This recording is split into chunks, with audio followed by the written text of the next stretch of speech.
75 साल के बाद आज हम कहते हैं ये देश आज़ाद है, ये सनातन धर्म हिंदुओं का देश है क्या?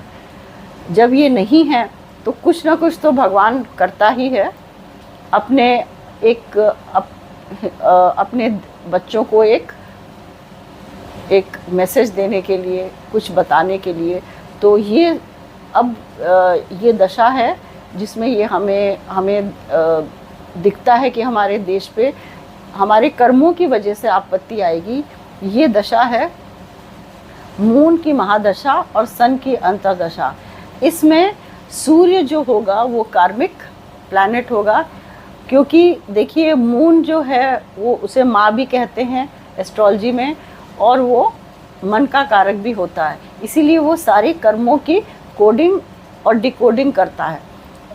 तो जब इस सन की अंतर्दशा आई है तो मून के द्वारा जितने भी कार्मिक कोडिंग्स थे वो सूर्य डिकोड कर रहा है, क्योंकि सूर्य सोल, सूर्य को आत्मा कहते हैं। अब हम इसकी एनालिसिस ट्रांजिट के द्वारा करते हैं। सबसे पहले क्योंकि मैंने कहा है कि कार्मिक पेबैक हमें सूर्य की अंतर्दशा से मिल रहा है, तो सूर्य जो है उसका राशि है लियो। वो जो लियो राशि है वो हमारे भारत देश की कुंडली का चौथा भाव है।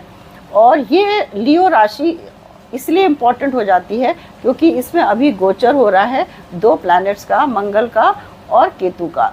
लियो इटसेल्फ एक कहते हैं राजस्वी राशि है, और सन को राजा भी कहते हैं और चंद्र को रानी भी कहते हैं, इसीलिए राजा रानी की रक्षा ज़रूर करने आए हैं। तो अब इसमें हमने देखा है क्योंकि ये एक अग्नि तत्व राशि है लियो राशि, इसमें एक अग्नि तत्व प्लैनेट आके बैठ गया है मंगल, और एक कार्मिक प्लैनेट बैठ गया है Ketu. Ketu is a highly कार्मिक प्लैनेट जो आपके कर्मों का लेन देन करता है।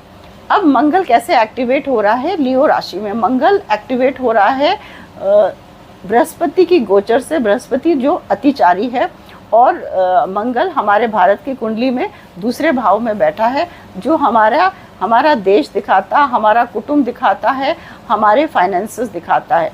यहाँ पे मंगल बैठा है, इस पे जुपिटर का गोचर हो रहा है, और ये दोनों ही आद्रा नक्षत्र में बैठे हैं, जो अगेन एक कार्मिक नक्षत्र है। अब दूसरा गोचर जो एक्टिवेशन की ज़रूरत है वो शनि है। शनि जो है वो पाइसिस की राशि से, मीन राशि से उसका भारत की कुंडली में गोचर हो रहा है। अब अगर आप मीन राशि देखिएगा तो ये भी बृहस्पति की ही राशि